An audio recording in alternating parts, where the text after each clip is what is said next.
वास्तव में प्रेम की शक्ति को दर्शाता है। आज ताजमहल को दुनिया के 7 अजूबों में गिना जाता है। ताज की जितनी प्रशंसा की जाए वह कम है। ये वास्तव में धरती पर स्वर्ग के समान है। हर साल लाखों पर्यटक भारत में ताजमहल देखने आते हैं। ताजमहल की भव्यता देखकर उनकी आंखें चकाचौंध हो जाती हैं, जो तस्वीर में नाजुक और छोटा लगता है। सफेद संगमरमर, लाल बलुआ पत्थर और हरे भरे सुंदर बगीचों से बना पूरा ताजमहल परिसर अपनी आंखों से देखकर हर किसी की आत्मा संतुष्ट हो जाती है। आज ताजमहल भारत की शान है और विश्व धरोहर के रूप में इसकी पहचान है। अपने नाम की तरह ही ये दुनिया की सही महिलाओं का ताज है। इसे देखते ही ऐसा लगता है जैसे इसके रचनाकार ने इसे केवल एक कला के रूप में नहीं बनाया, बल्कि इसमें अपनी जान डाल दी हो।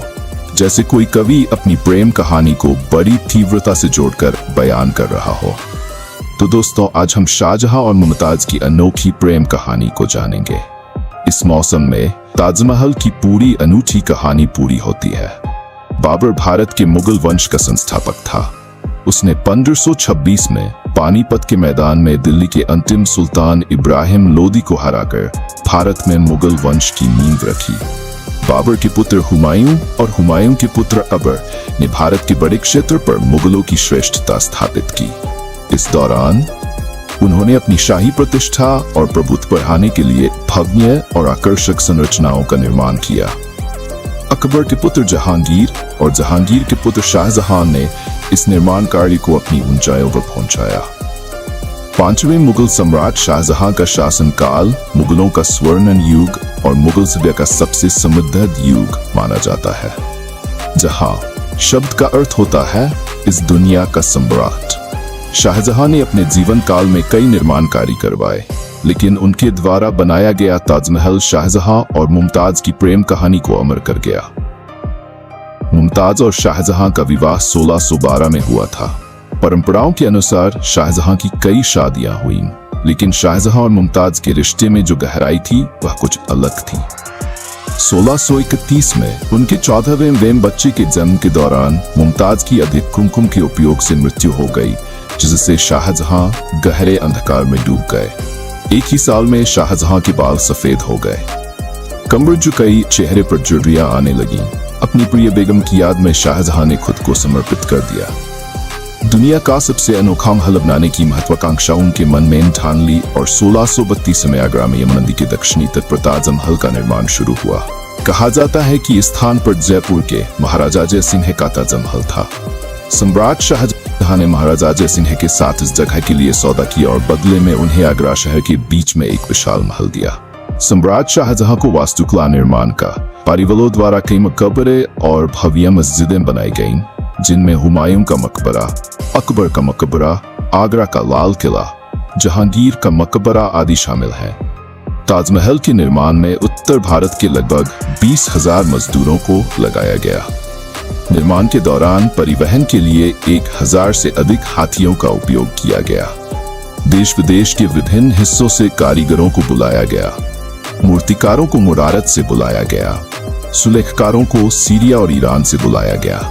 शाहजहां के सपनों का ताजमहल, जो कागज पर तैयार किया गया था, वास्तव में बहुत बड़ा होने वाला था, लेकिन नदी के किनारे इतने बड़े और कीमती महल का निर्माण करना इंजीनियरों के लिए बहुत ही चुनौतीपूर्ण कार्य था।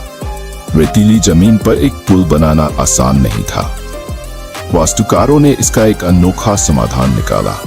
उन्होंने परिसर में गहरी गड्ढे या कुएं खोदे, जब तक कि उन्हें ठोस जमीन नहीं मिल गई।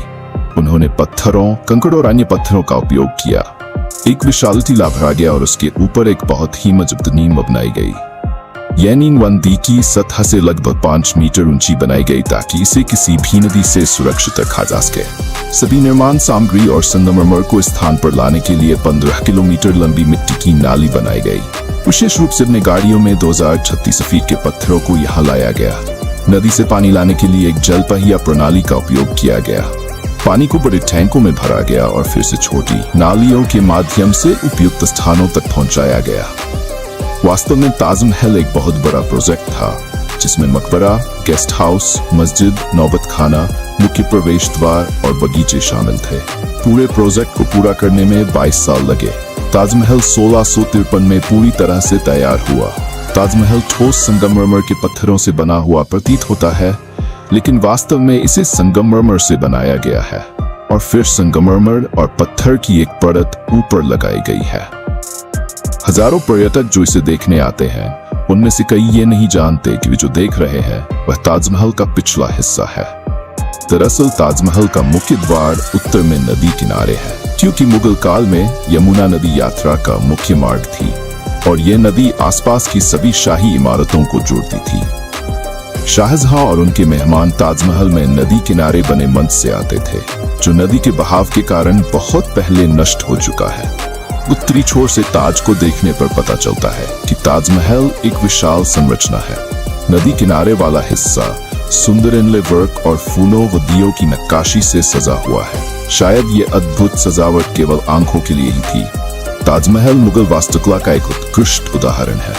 ये फारसी, तुर्की, भारतीय और इस्लामी वास्तुकला का एक अनोखा संगम है। उन ताजमहल की खासियत यह है कि पूरी संरचना सममितीय है। इस पूरे परिसर में केवल एक चीज असम्मित है और वह है शाहजहां की कब्र।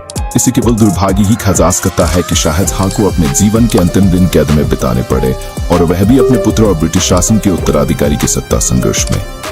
औरंगजेब ने अपने बड़े भाई दारा शिकोह और अन्य भाइयों को हराकर पूरी सत्ता पर अपना एकाधिकार स्थापित किया और शाहजहां को लाल किले में कैद कर दिया।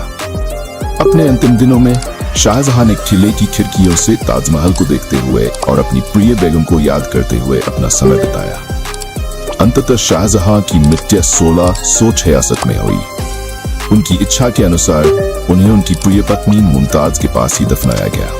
वास्तव में ताजमहल एक ऐसा स्मारक है जो प्रेम की कहानी बताता है। ये सफेद संगमरमर पर उकेरी गई प्रेम कथा है जो दुनिया में अपने आप में अनोखी है।